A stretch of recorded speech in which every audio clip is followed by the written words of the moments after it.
Hello குட்டீஸ், இன்னைக்கு நாம் இந்த வீடியோவில் பார்க்க போகிறது 4ஆம் வகுப்பு சமூக அறிவியல் முதல் பருவம் ஆற்றங்கரை அரசுகள். இதில் நாம் சேரர்கள் பற்றி தான் பார்க்க போகிறோம். மூவேந்தர்கள் கேள்விப்பட்டிருக்கீங்களா? சேரர்கள், சோழர்கள், பாண்டியர்கள். இவங்க 3 பேருமே மூவேந்தர்கள். வேந்தர்னா அரசர். 3 அரசர்கள் யார் யார்? சேரர், சோழர், பாண்டியர். அதில் நாம் இன்னைக்கு சேரர்கள் பற்றி தான் பார்க்க போகிறோம். முன்னுரை. பண்டைய காலத்தில் மக்கள் ஆற்றங்கரை ஓரங்களில் குடியேறி தங்களது வாழ்க்கையை தொடங்கினர். எதனால ஆற்றங்கரை ஓரங்களில் குடியேறினாங்க? ஏன்னா ஆற்றங்கரை ஓரமாக தான் தண்ணி ஓடிட்டே இருக்கனால அந்த இடம் நல்ல பசுமையாக இருக்கும். அவங்களுக்கு சாப்பிட்றதுக்கு தேவையான எல்லாமே அங்கே கிடைக்கும். அப்படின்றனால தான் ஆற்றங்கரை ஓரமாக அவங்க குடியேறி இருக்காங்க. அவர்கள் வேளாண்மை பயிர்களை உற்பத்தி செய்தனர். தண்ணி இருக்கனால அவங்களே அதை பயிர்களை உற்பத்தி செஞ்சுருக்காங்க. மேய்ச்சல் நிலங்களில் கால்நடைகளை மேய்த்தனர். கால்நடைகள்னா என்ன? ஆடு, மாடு இதெல்லாம் இருக்குல்ல, அதைத்தான் கால்நடைன்னு சொல்லுவாங்க. அங்கே அதெல்லாம் மேய்ச்சிருக்காங்க. இதன் விளைவாக ஆற்றங்கரை ஓரங்களில் சேர, சோழ மற்றும் பாண்டியர்கள் போன்ற இதர அரசுகள் தோன்றின. இதற்கு காரணமாகத்தான் ஆற்றங்கரை ஓரங்களில் இந்த அரசுகள் தோன்றியிருக்கு. இப்போ அரசர்களும் அவங்களுடைய ஆற்றங்கரைகள் என்னென்ன அப்படின்றத பார்க்கலாம். சேரர்கள் அவங்களுடைய ஆற்றங்கரை என்ன? பொய்கை. சோழர்களுக்கு காவிரி, பாண்டியர்களுக்கு வைகை, பல்லவர்களுக்கு பாலாறு. ஒவ்வொரு அரசருமே ஒரு ஆற்றங்கரையை அவங்க ஆட்சி செய்கிறதுக்கு செலக்ட் பண்ணியிருக்காங்க. சேரர்கள் நம்ம ஏற்கனவே பார்த்தோம்ல, மூவேந்தர்கள் யார் யாருன்னு? சேரர், சோழர், பாண்டியர். அதில் முதன்மையானவங்க ஃபஸ்ட்டு வரவங்க யார்? சேரர்கள். இவர்கள் பொய்கை ஆற்றங்கரையை மையமாக கொண்டு ஆட்சி செய்தனர். சேரர்களுடைய ஆற்றங்கரை எது? பொய்கை. இவங்களுடைய தலைநகரம் எது? வஞ்சி. சேரநாடு இப்போ ஈரோடு, திருப்பூர், கோயமுத்தூர் மற்றும் நீலகிரி போன்ற மேற்கு மாவட்டங்களை உள்ளடக்கியதாக இருந்தது. சேரநாடு அப்படின்றது ஒரே ஒரு ஊர் மட்டும் கிடையாது. ஈரோடு, திருப்பூர், கோயமுத்தூர், நீலகிரி இந்த 4 மாவட்டங்களை ஒன்றா சேர்ந்தது தான் சேரநாடு அப்படின்னு சொல்கிறாங்க.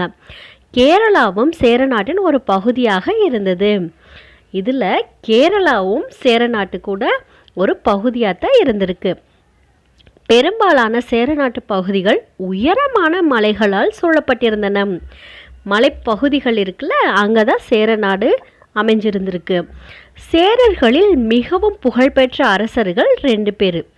யார் யார் அப்படின்னா, இமயவரம்பன் நெடுஞ்சேரலாதன், அவருடைய பையன் யார்? சேரன் செங்குட்டுவன். இவங்க 2 பேர் தான் சேர அரசர்களையே ரொம்பவும் புகழ்பெற்ற அரசர்கள். நெடுஞ்சேரலாதன் இமயவரை படையெடுத்து சென்று வில் அம்பு பொறித்த கொடியினை இமயத்தில் பறக்கவிட்டார். இமயனா என்ன? இமயமலை.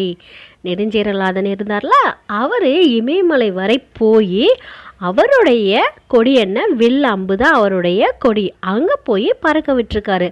அதனால தான் அவர் இமயவரம்பன் நெடுஞ்சேரலாதன் அப்படின்னு பெயர் பெற்றார். இமயமலையில் போய் அவருடைய கொடியை பறக்க விட்டதுனால தான் இவருக்கு இமயவரம்பன் நெடுஞ்சேரலாதன் அப்படின்ற பெயர் கிடைச்சிருக்கு. இமயவரம்பன் நெடுஞ்சேரலாதனுடைய பையன் யார்? சேரன் செங்குட்டுவன். அவரும் அவருடைய அப்பா மாதிரியே இமயமலை வரை போய் படையெடுத்து சென்று அங்கே கனக விஜயரை தோற்கடித்தார். கனக விஜயர் அப்படின்ற ஒரு அரசரை அவர் தோற்கடிச்சிருக்காரு. இவர் இந்த வெற்றியை கொண்டாடணும் அப்படின்றதுக்காக இமயமலையிலிருந்து கல்லை கொண்டு கண்ணகிக்கு சிலை வடித்து கோயில் கட்டியிருக்காரு. இந்த கோயிலை கட்டுறதுக்கு தேவையான கற்கள் சிறைப்பிடிக்கப்பட்ட வீரர்களின் தலைகளில் வைத்து கொண்டு வரப்பட்டன. அங்கே சண்டை போடுறதுக்காக நிறைய வீரர்கள் வந்திருப்பாங்கள்ல, அவங்களுடைய தலையில் இந்த கற்களை வச்சு அவங்க கொண்டு கண்ணகிக்கு சிலை வடிச்சிருக்காங்க. இந்த சிறப்பினை செங்குட்டுவனின் சகோதரன் இளங்கோவடிகள் எழுதிய காப்பியமான சிலப்பதிகாரம் வாயிலாக தெரிந்து கொள்ளலாம். சேரன் செங்குட்டுவனுடைய சகோதரன் யாரு? இளங்கோவடிகள். இளங்கோவடிகள் எந்த காப்பியத்தை எழுதியிருக்காரு அப்படின்னா சிலப்பதிகாரம். சிலப்பதிகாரத்தில் தான் கோவலன், கண்ணகி பற்றியெல்லாம் நாம் படிப்போம். சங்ககால சேர அரசர்களை பற்றி அறிந்து கொள்ள பதிற்று 10 பெரும் உதவியாக விளங்குகிறது. நம்ம சங்க காலத்தில், அதாவது அந்த காலத்தில் இருந்த சேர அரசர்களை பற்றி தெரிஞ்சுக்கணும் அப்படின்னா பதிற்றுப்பத்து அப்படின்ற நூலை நாம் படித்தோம் அப்படின்னா சேர அரசர்களை பற்றி தெரிஞ்சுக்கலாம். சேரர்கள் அவங்களுடைய ஆறு என்ன? பொய்கை. சேரர்களுடைய தலைநகரம் வஞ்சி. துறைமுகம் தொண்டி, முசிறி. அவங்களுடைய கொடி வில் அம்பு. முற்கால சேரர்களில் புகழ்பெற்ற அரசர்கள் யாவர்? 2 பேர். இமயவரம்பன் நெடுஞ்சேரலாதனும் அவருடைய பையன் யாரு? சேரன் செங்குட்டுவன். இவங்க 2 பேரும் தான் புகழ்பெற்ற அரசர்கள். இளங்கோவடிகளால் இயற்றப்பட்ட காப்பியத்தின் பெயர் என்ன? சிலப்பதிகாரம். குட்டீஸ், இன்னைக்கு நீங்கள் இந்த வீடியோவில் சேரர்கள் பற்றி தெரிஞ்சுக்கிட்டீங்களா?